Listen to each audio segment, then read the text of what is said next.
Many years later, in 2004, I believe, we were attending study circles in Cleveland. So we began the Sai study circles. We began attending because we were new. We just got into the Sai fold. We started attending these study circles. So there were 30-40 Americans would get together because they couldn't relate to bhajans that we sang. So they would meet separately on another day and do a study circle. They would take up Swami's teachings and study it. So we began to attend both bhajans on one day and then study circles on the other day. And then in some context of this formless talk, So in this context of this formless talk, something inspired me, and I shared with them this story of how Swami, because it was a small group of friends, so I shared with them the story of how Swami guided me and taught me this and gave me this experience, divine experience. For the very first time I understood what it was from Swami to Sai, from the form to the formless, how that transition occurs. And it actually happened when the form, I felt his presence in front of me and it just filled me with light and soaked me literally. That day I really understood the meaning of the light is in me, I am in the light, I am the light. That really became so real.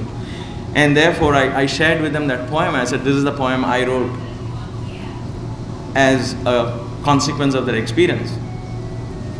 That night, after, we talked about that a little bit, and I came home and we went to bed. I had a strange dream.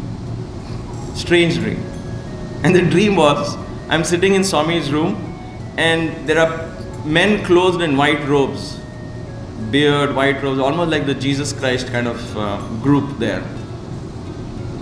They are sitting, and what I think is Jesus is sitting at the back of the interview room with his knees folded up, sitting like this, his head against the wall. When we sit comfortably like this, he's sitting like that and looking at Swami. And in the dream, Swami says, tell your poem. And I say this poem. In the dream, I'm repeating that poem.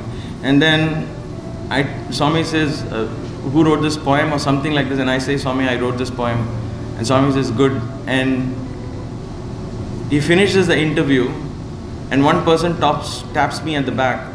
He's kind of, in that next scene, he's kind of disappeared from there. He's probably taken somebody inside, I'm not sure. But there's somebody taps me on the back. I look back, there's one of these bearded gentlemen in white robe. He tells me, that is my poem. In the dream, he said, my poem. And then he gives me a card. Here's my card. And I take that card, and it says, one word is written there. It says KUTHUMI, KUTHUMI. And I woke up from the dream. The moment that happened, I woke up from the dream. And I told Maya, this is a strange word, KUTHUMI. What is it? What is it a thing? Is it? What does it even mean? What is KUTHUMI? It's not Sanskrit. What does it even mean? And so, even in those days, there was Google. So I went and typed KUTHUMI. And at first, nothing came out. When I looked, because Google was not so good at that time, I guess. But I dug further, and suddenly I started reading about enlightened masters, workers of light, ascended masters, and KUTHUMI name was there. So KUTHUMI is, and his history is that he's an Indian sage who's ascended. And so I said, what? So KUTHUMI is ascended master, because being in Puttaparthi and all, we don't know about ascended masters and all, we don't come across them. And so unless somebody talks about it, there was no occasion for that. So I read about it and I'm like, oh, what is this? KUTHUMI. So why did he say it was his poem? So I looked for his writings, everything, but nothing turned out.